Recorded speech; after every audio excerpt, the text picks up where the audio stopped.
Now, we cannot do a Daily Tea podcast dedicated to how to watch an election without our brilliant data editor, Ben Butcher, who joins us in the studio. Welcome, Ben. Are you as excited as we are? I am beyond excited at this point, mainly because it's soon going to be over. And I think that is the the attitude that we fully endorse, because we have exactly the same emotions running through our veins. Now, you've come to the studio having come from a meeting, a high-level meeting in the newsroom behind us about election night. Can you just let us in on any little secrets of our Telegraph planning?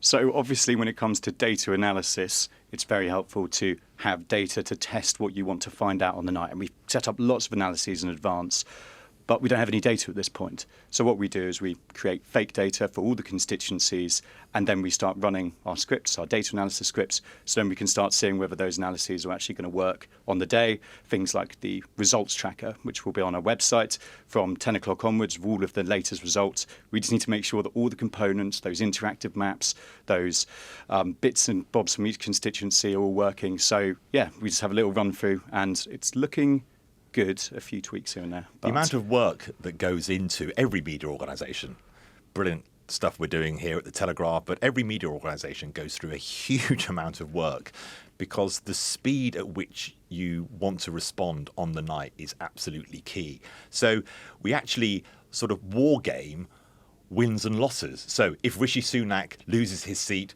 we will think about writing these things. If Rishi Sunak wins his seat, and actually he's much closer to the Labour Party than anyone considered that the Conservatives would be, we will write this type of thing. So when you're watching it at home, or listening to it at home, or reading it at home, and these things pop up so quickly, you think, my goodness, how have they analysed that seat in those 10 seconds since they actually published the poll result? Well, that's the reason, the deep work that goes on in preparation before the big day itself. On the subject of coming out with something as soon as it's happened, we must say that we are going to have a Daily Tea special on the morning after the election. So Kamal and I are going to be staying up and working in various guises throughout the night. And then we are going to put together for you a podcast that is going to drop very early on Friday morning, so that you can listen to it. So if you've gone to sleep and you want to wake up, do go to sleep. We won't be able to. We're staying up so you don't have to. You're going to wake up on Friday morning, and there will be a special Daily Tea election roundup at around 6 a.m. So please do look out for that. Chaps, the best way to obviously do this is to just go through the timetable of the night chronologically. So let's start with 10 o'clock. The polls have just closed. And then, of course, there's that dramatic moment that we like to immortalise with this sound. The classic news bong, meaning everyone sit up straight, something important's happened. Red alert, exit poll.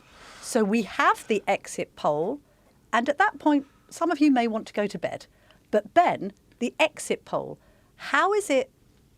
What is it? Derived, and what does it tell us, and how accurate is it? Yeah, I mean, the exit poll's been going on for decades now, and increasingly it's becoming more and more accurate. It's basically done by pollsters standing outside of polling stations, grabbing members of the public and getting them to fill in exactly the same ballot that they'd done just before. At the end, they analyse it and the results come out. In the last few elections, you're talking about an accuracy of about within 10 seats. So even if it's not spot on, the direction of travel of the night will be pretty much bang on. And you've seen that in the last few elections in particular. I think the most exciting one would have been 2010, which ended up being a hung parliament, despite there being wide predictions that it would be a bit of a majority for the Conservatives at least. So, yeah, they are very accurate. And at that point, it allows us to start thinking about what analysis we need to start looking into and what we need to start gearing up for. And the exit poll gives you that first opportunity to properly test the accuracy of those predictions. I remember covering the 2015 election when the exit poll said that the Liberal Democrat vote had collapsed. They'd been obviously in the coalition government with the Conservatives since 2010, being led by Nick Clegg. I was on the Nick Clegg campaign. They appear to have had a very good campaign. Bong, the exit poll came out saying that the Lib Dems had done terribly. And of course, ultimately, Nick Clegg has was one of the people who lost their seats. Paddy Ashdown was in the TV studios and famously said in reaction to that exit poll, he's the former leader of the Liberal Democrats, that if the exit poll was right, he would eat his hat. The exit poll was more robust than Paddy Ashdown's analysis.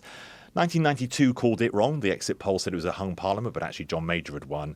And then not an exit poll, because you couldn't exit poll on the referendum, the Brexit referendum, because you didn't have the constituency data you needed. But let's not forget the last YouGov poll before the 2016 Brexit referendum actually called it for Remain. And of course, Brexit won. I remember in 2019 just praying that the exit poll would be definitive, because I was tasked with having to write the sort of first snap analysis of the result that I would then tweak into the night.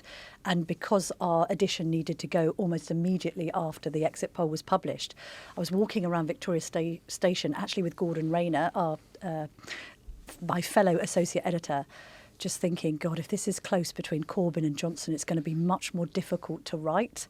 I think the exit poll predicted an 86-seat majority, which turned out to be an 80-seat majority for Boris Johnson. It then made that copy much easier to write. And just to take us into the next bit of our conversation, I made the point that the moment that we knew that the red wall was turning blue was when Blythe Valley, which had been a Labour seat for all eternity, went to Boris Johnson. And I remember I looked up what I'd written at the time, and I said that it had set in motion a Churchillian triumph for the Conservatives not seen since the days of Margaret Thatcher, as Labour heartlands like Workington, which had been red for more than a century, swung to the Tories. I've talked about Johnson's triumph in consigning Mr Corbyn's hard-left communist cabal to the annals of recent history, but we'll get on to Mr Corbyn a little later. It's amazing how much things have changed only over those last 5 years. So 10 o'clock, that's our first moment to really mark. The exit poll, really significant in how to judge how all the parties are doing. And then we have this rather odd dead zone. It's sort of everything becomes a bit becalmed because the counting starts in all the constituencies, and that takes time. And there's lots and lots of commentary. You have to fill a bit of space, frankly. I mean, as you say, Ben, there's quite a lot to go at in the exit poll. You know, you can at least start analysing, given the accuracy, you can say. The big number to remember after 10 o'clock is 326, because that's the amount of seats each party needs, or any of the parties need, to actually form a majority in Parliament and to be able to go to Buckingham Palace and ask to form, or the request comes in to form the next government. So 326, keep that number in your mind. And of course, because many seats are safe, i.e., you know that a certain number of seats are going to be won by Labour, whatever happens, you can make that judgment on someone hitting 326 well before they actually get to 326. Although actually, given what the polls are saying about the possibility of a Conservative wipeout, we might be in slightly uncharted territory, Ben, in terms of making the judgment about quite how badly a party is going to do, because we haven't seen anything like this for a party like the Conservatives since the early part of the 20th century. I think a big thing to say, because obviously we've seen a lot of projections from polling agencies around what the seat numbers are going to be for each party, and they've ranged from the Conservatives from 50 all the way up to 150, so that's a pretty big margin. I think in the defence of the pollsters, one thing that is going to be very clear is you're going to see some majorities, a considerable amount of majorities below 5%, which makes for their analysis very difficult. Those are effectively too close to call. So there's probably about 100 seats which could still probably potentially go to the Conservatives, which at the moment are being projected as going to another party. So this is going to be an election of exceptionally slim margins as Labour push into new ground, but not necessarily by that much. Does that mean it might be a night or a morning after of recounts, Ben?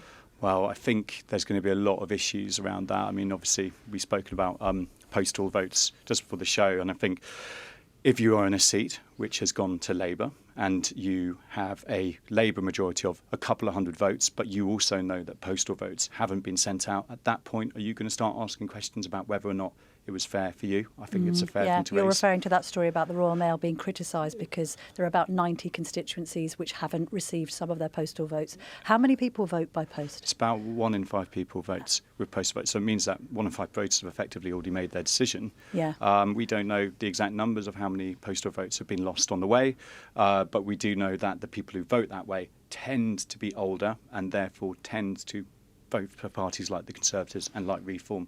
So, yeah, if I was a Conservative in one of those areas, you'd be asking questions. Do we get in the constituencies, and I must admit I don't know this, would we know how much a problem the postal vote issue might be on the night? Because as you suggest, Camilla, this could become a growing issue if there are some very tight seats and the number of postal ballots not sent out is equal to the tightness of the result. Yeah. We should start keeping an eye on that. I think overnight, that's one thing that people might start watching for in those very tight margins. So, Ben, I think I mentioned Blythe Valley in 2019 because it was one of the earliest seats that was called.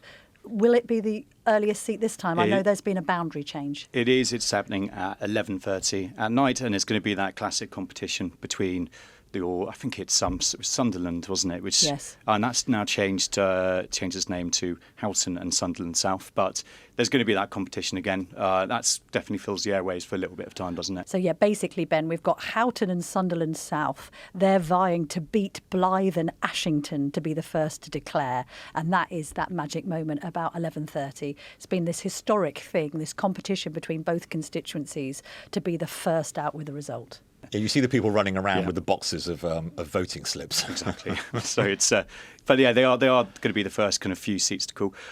I warn people to make too many assumptions from the first few seats. In 2019, it was an exaggerated drop for Labour compared to other seats in the country, mainly because these seats all tend to be in the northeast. There was a strong Brexit performance there. We're expecting a very strong Reform performance up in that part of the country. As you say, Ben, can't glean too much from those initial seats because it could be anything. However, will it be indicative of massive Tory failure if Conservative Party Chair Richard Holden, whose seat in Basildon and Billericay, a new constituency, is announced at 12:15 a.m, if he falls? I think it's indicative of, I mean, we're going into this and I think Richard Holden is predicted to lose his seat at this point. Not by a massive margin, again, going into that conversation about how big these majorities are going to be for Labour, making new ground in areas. You're talking Labour on about 34%. That's an average of all of these MRP polls we've seen, to the Conservatives 30%. So it is still all to play for to a certain extent. This isn't guaranteed for Labour, but if Labour manage to take it, and you look at all of those other seats where they're projected to get that kind of 4-point gain over the Conservatives, it's going to be a good night for them. That's one of those seats. So that's 12:15. So we've got 10 p.m, we've got 11:30 for the first seats, we've got 12:15 for Richard Holden. And that seat as well will give us the first inkling of how well Reform is doing. It's actually a three-way. Reform are not that far behind the two big parties, according to the latest YouGov polling. So that'll be interesting to watch. Conservative Party chair, some controversy when he was parachuted in to Basildon and Billericay as the chosen Conservative candidate. So that's going to be one to watch. And then shortly after that, we're expecting Broxbourne in Hertfordshire, and that might tell us something about Labour. I think so. So that one there, again, it's Labour currently leading in that seat, if we believe what the MRP big constituency level polls are saying, but they're leading by a tiny amount, 1 point. So if Labour can grab those kind of seats, and if they grab them by a decent margin beyond that 1 point, I think it's going to be very much leaning towards those doomsday figures that a lot of pollsters have been coming out with, below 100 seats kind of thing. So definitely one I'll be watching. Same out the country as Basildon, Broxbourne is. So it's that kind of east of England, reform leaning or Brexit leading areas. So it's that ground that Labour's managed to make back in that area. One of the interesting things about this election night is the role of Reform. And it's going to be a major Tory disruptor, but also the impact it might have on Labour seats. Let's look at Barnsley, because Barnsley's really interesting from both a working class Labour but also Brexit-leaning Reform perspective. Our feature writer Guy Kelly has been in the South Yorkshire town, and he's been looking at Reform, having targeted it, and sent us this dispatch. It's feature writer Guy Kelly here in Barnsley, South Yorkshire, which could potentially be a very close race in this election. I say that because in 2019, Labour only won Barnsley by about 4,000 votes. That's both seats. This is a constituency which has been redrawn. There's now Barnsley North and Barnsley South. In the north, which is now Dan Jarvis's constituency, the Labour MP Dan Jarvis, he's competing against Reform, who see this as their number one target. Their number two target is probably Barnsley South. So this is a town they very much aim to win. We've been traipsing around all day and haven't found a single Reform voter. This is historically a Labour town for the last century, and at the moment, it doesn't sound like that's going to change. That's Guy Kelly from Barnsley. Barnsley is going to be reporting, we think, at around about 1:30 in the morning. It'll be interesting to see. You made the point, Camilla, I think about a week ago, that your feeling was that Reform had peaked and had started slipping in the polls.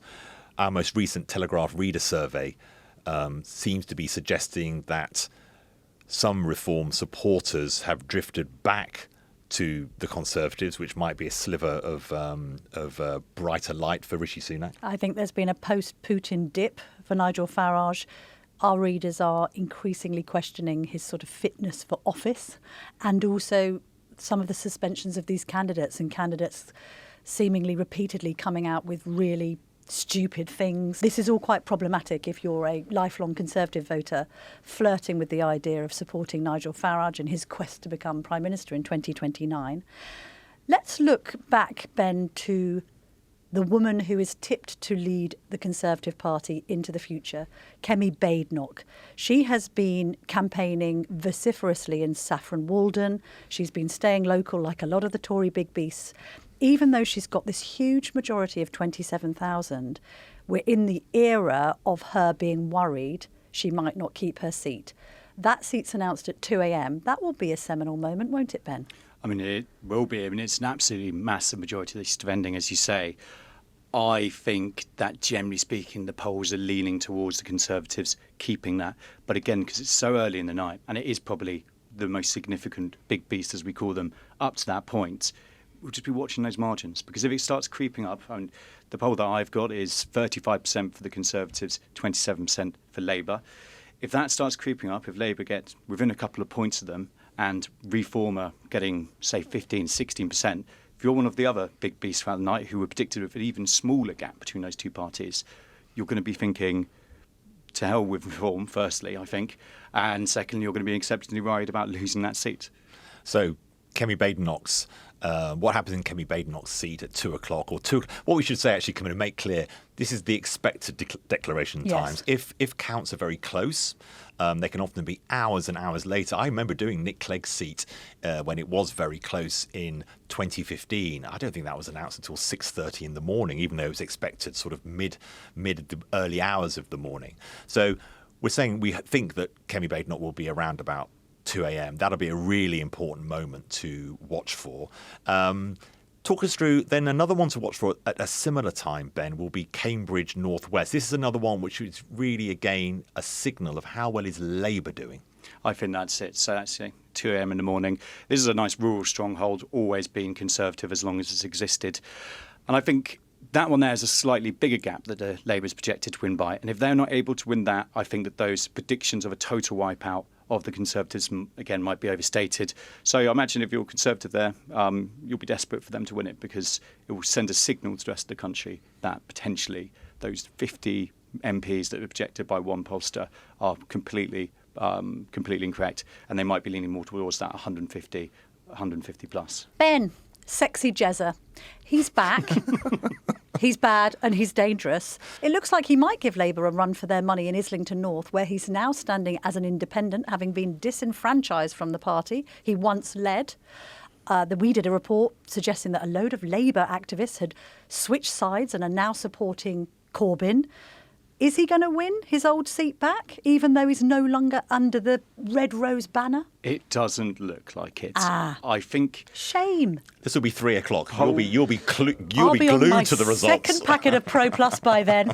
The interesting thing is polls are not great at picking up the support for independence, because they base things on national vote trends and that kind of thing. So a group of left-wing activists, I think, commissioned a poll in that constituency, I think, to demonstrate how popular Jeremy Corbyn was and to really boost up his support. That poll came back. I think they paid several £1,000s for it, fundraised from other left-wing activists. And that poll came back and gave a decisive victory to Labour, I think, defeating the point of them commissioning that poll. Wow. But When yeah, polling goes wrong. exactly. It'll be a moment, though, won't it? It'll be a moment to, as you say, Camilla, 2019, Sir Keir Starmer, amongst others, were saying this person should be the next Prime Minister of the United Kingdom. He's now standing as an independent in his old seat against the party he once led. So keep your eyes open at 3 o'clock for that. Alongside that, we imagine at some similar time will be Penny Mordaunt, another one of the possible next leaders of the Conservative Party. Her seat, Portsmouth North, was a big majority, now seen as a marginal and a real battle for her. So let's listen to the second of our dispatches of this special Daily Tea episode, our senior feature writer, Rosa Silverman. She's been down to Portsmouth North, and she sent this dispatch from a rather noisy ferry terminal. Today I'm standing in Portsmouth North. This is the ferry terminal behind me. It's currently a seat that's held by Penny Mordaunt, the leader of the House of Commons.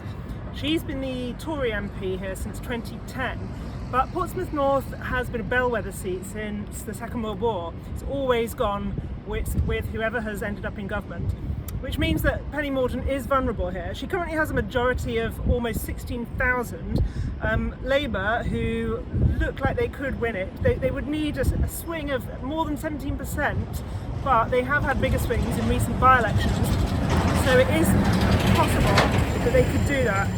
Speaking to people on the ground, this is a bit of a mixed picture. There's no really strong enthusiasm for Keir Starmer's Labour project, but there is a very strong sense of wanting to get rid of the Tories, as we've been finding elsewhere. I think the first person I spoke to said he was going to vote for, and I quote, anybody but the Tories. Most of them are saying either Labour or Reform.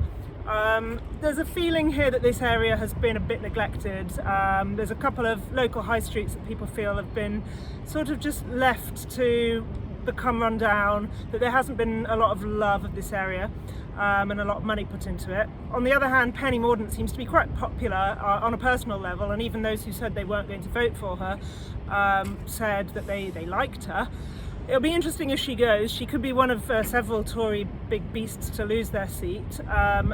She is also one of those who could be lined up for a potential leadership bid if she does cling on. So it will all depend on whether she manages that or not on July the 4th. So Ben, it's the middle of the night. You're imagining yourself having chugged another Red Bull. Are you going to be calling it for Mordaunt, do you reckon? I think she's losing her seat. Do you? I think she's losing it by not a small margin as well. Wow. I think I haven't seen a single poll which suggests she's keeping it, and she's like one of the big beasts who we're very certain to go, which is a shame because she's incredibly popular with the Conservative base. I think when we ask Telegraph readers who they most want to take over the Conservative Party, it's Penny Mordaunt. Conservative Home, who do these polls regularly of Conservative members, also have her, if not first, second place. So there's going to be a big loss for the Conservative Party. There's going to be a lot of talent who are going to leave the House of Parliament from whichever party overnight. So keep watching for that. Let's move to, I think, a party that hasn't been spoken about enough in this campaign. So the Liberal Democrats, their leader, Sir Ed Davey, at around 3:15 a.m, we expect his seat to be announced. And often when you have the leader's seat announced, so we'll say the same about Sir Keir Starmer, same about Rishi Sunak, and obviously Rishi Sunak possibly could lose, but that's probably quite unlikely.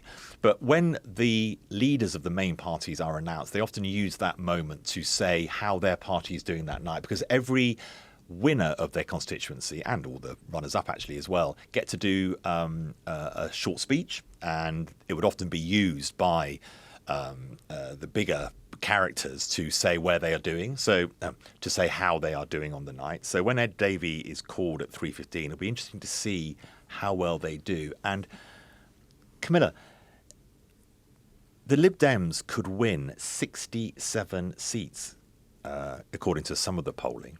That's up 56 seats. I think we could be talking about maybe not the second largest party, because I don't think the Conservatives will do that badly, but a pretty powerful voice within Parliament. Absolutely. I think that rhetoric around the Tories have let me down, I can't bring myself to vote for them, but Labour would be even worse, is going to push a lot of 2019 Conservative voters into the hands of Ed Davey, which is ironic when you consider a lot of them will be leavers and he's an arch Remainer, and the Liberal Democrats are the only party to have really openly stated that it is their intention, if they got near power, to push for us to rejoin the EU. So that's a bit weird to get your head around. Ben, what's the southwest looking like, the so-called blue wall? Because that is where the Liberal Democrats could make significant gains against the Tories, isn't it? Yeah, absolutely. I mean, Southwest has always been their kind of spiritual homeland, if you will, and it's looking like they're going to be making gains across that kind of area. I think we talk about the Liberal Democrats having a good night. I think for them, 63 would be the magic number. That would be their highest ever number of seats gained. And as you say, some polls are predicting that. I think if you're going to be looking out for any times, any seats, I think 2:30 a.m. Stratford-on-Avon or 3 a.m. Epsom and Ewell. These two seats, they're predicted to come second at the moment behind the Conservatives. They start tipping them over there. That's going to take them beyond that 60, beyond that 63 quite easily. And if the Lib Dems are doing well, it'll be interesting that a number of what you might describe as new talent Conservatives may not win. So one I've picked out is the seat of Bicester, which has had some boundary changes. Rupert Harrison, the former Chief of Staff to George Osborne, and someone who could be, if he's successful in Bicester, a voice for the more centrist, maybe One Nation Conservatives.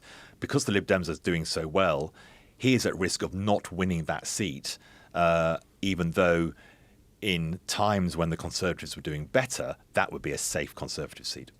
The person most threatened by Ed Davey, if Ed Davey can be considered threatening, is, of course, the Chancellor Jeremy Hunt. He's fighting for his political life in Godalming and Ash in Surrey, which will be declared about 3:30. I know we've talked about Badenoch and I know we've talked about Morden, but in my mind, if Jeremy Hunt loses, that is the Portillo moment of the night. Apart from the Prime Minister, which I think we're all agreeing probably won't happen because, of course, he's the second most important person in government. How likely is it that his seat will be painted yellow and he'll be embarrassed? Again, similar to Penny, I think it's pretty certain that he'll be losing his seat at this point. If we take the polls for anything, he's on about 30% to Liberal Democrats, 40%. That's a pretty big gap to close. So I think it looks like, we'll be having certainly the first Chancellor in a very long time to go. So, yeah. So if you wanted to, Kamal, I'm just saying, if you're listening to this and you're thinking, I need to bank some sleep, but I want to get up for a highlight moment. I want to be there the moment that actually it's all over for the Tories, at least from a kind of symbolic angle, then maybe get up at 3 a.m. Some advice we could give to all of you is do the exit poll, go to bed, get up at 2 o'clock. And then you're ready for Kemi Badenoch, then you're ready for Penny Mordaunt, then you're ready for Jeremy Hunt, then you're ready for Keir Starmer's seat, Ed Davey. Let's see how the Greens have got on. So that's one way you could actually manage your time. Yeah. So shall we move on to talking about Nigel Farage, Richard Tice, and indeed Rishi Sunak? We keep on mentioning whether he's going to lose his seat or not. Let's get into that in a minute. But it's 4 a.m, the moment for the two big reform beasts. We've got Farage in Clacton. That's looking pretty certain for him. I mean, my goodness me, Ben, if he loses Clacton, he loses everything. Absolutely. I mean, it's the power of the personality a little bit in Clacton, perhaps. I'm sure he'd disagree with that. But yeah, that is one of the seats which I think unanimously is kind of agreed that is probably Reform's definite shot. Another one being Ashfield, which is held by Lee Anderson, who was a former Conservative. Richard Tice, a little bit more up in the air. It's going to be a very high vote share for them in Boston and Skegness, which is where Richard Tice is representing. But at the moment, still not predicted to go that way. But I love the way that Ben likes to call reform. Yeah, he puts a little edge on it. I'm just going to let you say it how you want to say it. No, we'll just leave it like that. We're going to leave it in there. We can have a discussion about how to pronounce reform or reform. We'll do a podcast on that at some future date. So Reform have been predicted to win everything from nothing to, I think the highest estimate was 18 seats. Are there any particular seats we must keep our eye on to see whether it's a great night for Reform or actually not quite, as Farage has been sort of talking up on the Clacton Pier stage? Yeah, go back all the way to Barnsley at the beginning of the night. I think if they get below 25% there, they've not had a great night. I think that's one way to look at it. And if you want to know what will be a bad night in Scotland for the SNP, Ben, what should we be looking? Scotland will play a very important role in this election, not just to see, how people are voting in that country, but also how it will affect the UK result. Labour historically has always relied on a very strong Labour vote in Scotland to win. Given it's so far ahead in the polls, Scotland will be less important possibly for Labour this year, but it will be important in terms of what is going on in Scottish politics. What time can we judge how the SNP and Labour are doing north of the border? Because the Conservatives and the Liberal Democrats are less prominent there. Scottish votes don't come in until a little bit later. I think the first one was actually 2:30 in the morning kind of time. That's Dundee Central, where Labour are actually behind the SNP by about 4 points. But in the last election, SNP had double the Labour vote share. So that is the scale of catch-up that's happened in Scotland with Labour and the SNP. I think if Labour managed to overtake in Dundee Central, but also in Kilmarnock and Loudoun, which was being called at 2:30, where they were also double the vote share in the last election. If they're able to start doing that, then that is the sign that the SNP has been all but defeated. If they don't do it, SNP might keep half of the votes, half of the seats in Scotland, which I think would be a pretty good result for the SNP, is to still be, I think they'll be put in the second largest party, but only a little bit behind Labour. Yeah, Ben, let's take the temperature in one of those seats. That's East Lothian. And Rosa Silverman, who we heard from Portsmouth earlier, has also been to that seat on the southeast coast of Scotland. Let's move on to 4:15 a.m, Kamal, where there's a huge moment for the Toolmakers Appreciation Society as Keir Starmer's seat result is announced. Now, is that a moment where he starts crowing, do you think, at 4:15 a.m? I don't see Keir Starmer as a crower, to be honest. I think that he has got to strike a pretty humble tone. If he is doing as well by 4:15 a.m. as the polls suggest, we will already know certainly that this is the next Prime Minister of the United Kingdom. So when his seat, Holborn and St Pancras in North London, I think he's going to have to strike this tone of service, humility. I'm surprised by the mandate I have been given. But it will be a moment, I would imagine, if you haven't stayed up for it, get up for it, because it will be his first chance, possibly by this early, dependent on how badly the Conservatives have done and dependent on what Rishi Sunak has done in terms of agreeing that he will no longer be Prime Minister because of the results. What tone Starmer sets, really, just like if you go back, Camilla, to 1979 and the Francis of Assisi speech that Margaret Thatcher famously made outside number 10 Downing Street, what tone does he strike at the moment when the public first look at him as the next Prime Minister? There's another reason to get up at 4 a.m. if you are a lefty and you're wanting to see Keir Starmer and his party triumph, because 15 minutes later, at 4:30, we think that Jacob Rees-Mogg's seat in North East Somerset will be declared. Now, as he is the archetypal Tory boy, and you might want to see him fall off his perch, that's the time to watch, Ben. Will he be defeated? It looks like he's going to be defeated yet again. That's another it's big amazing, beast. isn't it, Ben? Just the names, Camilla, Yes. that we're just going through here of seats that 5 years ago you could have taken. Luckily, we're not betting people, but you could have taken a 200-1 bet on these names losing their seats. But, I mean, his constituency, Ben, has been reconstituted. It's got a part of an old Bristol constituency in it, which is going to be more left-leaning anyway. And he's saying he's being, ironically, absolutely hammered by Reform, even though he shares most of Reform's values and has said that Farage should be welcomed into the Conservative Party. I mean, the polls haven't actually indicated that he is being hammered by Reform. That might be a little bit of saving face. They're getting about 12% in that constituency, which for Reform isn't that high. It's certainly not on their target seats. He is just being hammered by Labour. It's 45 to Labour, 30 to Conservatives. It's a decisive loss for Jacob Rees-Mogg. Interesting rematch there as well, Ben, because he's going up against Dan Norris for Labour, who he defeated in 2010. So it's like it's back to where they once were. The other big beast, Kamal. 5:30. 5:30. Liz Truss. 11th safest Conservative seat in the country. Some discussion about could even Liz Truss, former Prime Minister, only for a short time, could lose her seat. Ben, I think everyone will be getting up now, won't they, again? And we it's think. worth getting up for. The polls there are neck and neck. What? Yeah, so you've got Labour on 31, Conservatives on 32. So in polling terms, that is way too close to call. That, Ben, would be astonishing. Norfolk South West has been Conservative since 1964.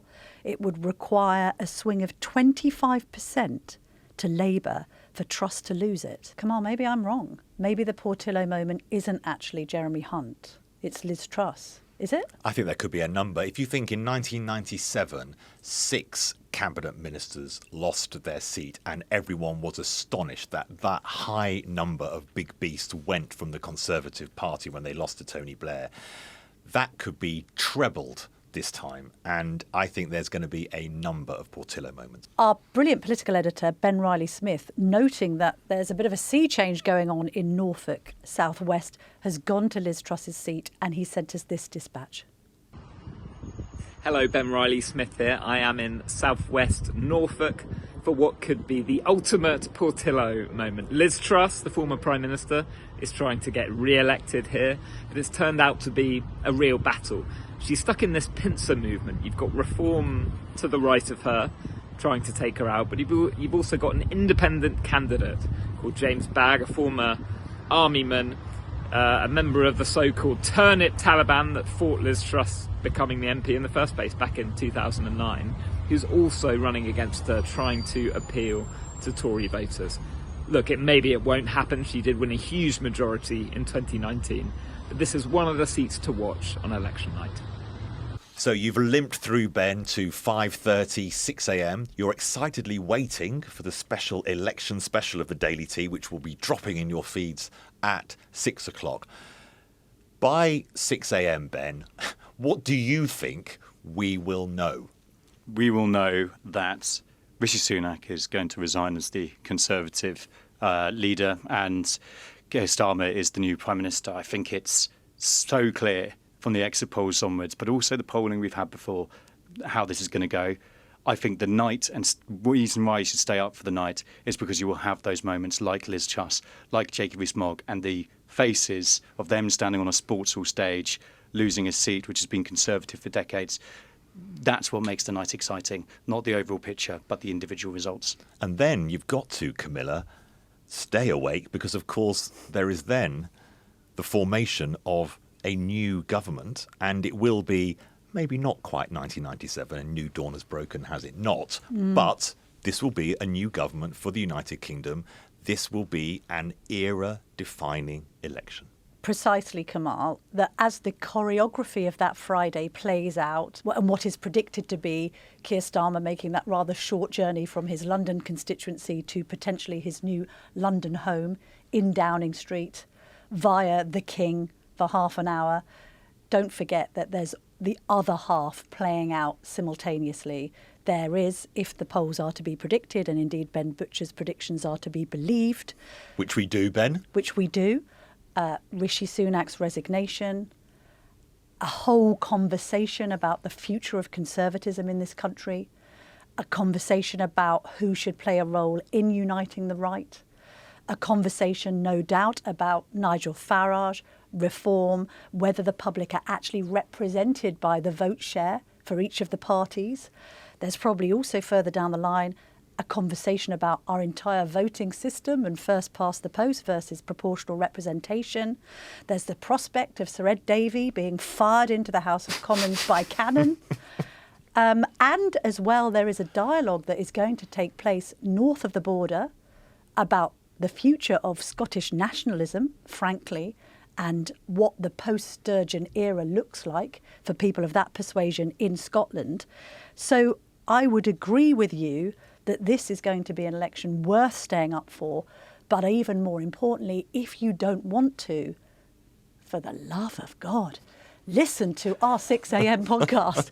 We're plugging it because I'm excited about even recording it through the night with you. It's going to be... We'll be up all night for you, as will Ben. Ben, look, thank you so much. What a brilliant run through of the key moments from 10 p.m. onwards. And then, of course, the following day, Camilla, your summation of the incredible events that then happen on the Friday are also worth considering. Can I just ask Ben one question? So, like, Excel right now is your best friend, isn't it? Is that what you're using for all this? Excel? No, we're using more complicated versions of Excel. Am I out of date, Ben? Not out of date. Can I just say I've never been able to use an Excel spreadsheet in my entire life? We can do a training course at some point. Could you Yeah, of please? course, Because I would absolutely. like to know how to fill in those columns that you do for us. Thank you very much. Ben, have a good night on the night, and we shall speak to you, no doubt, the following day. Absolutely.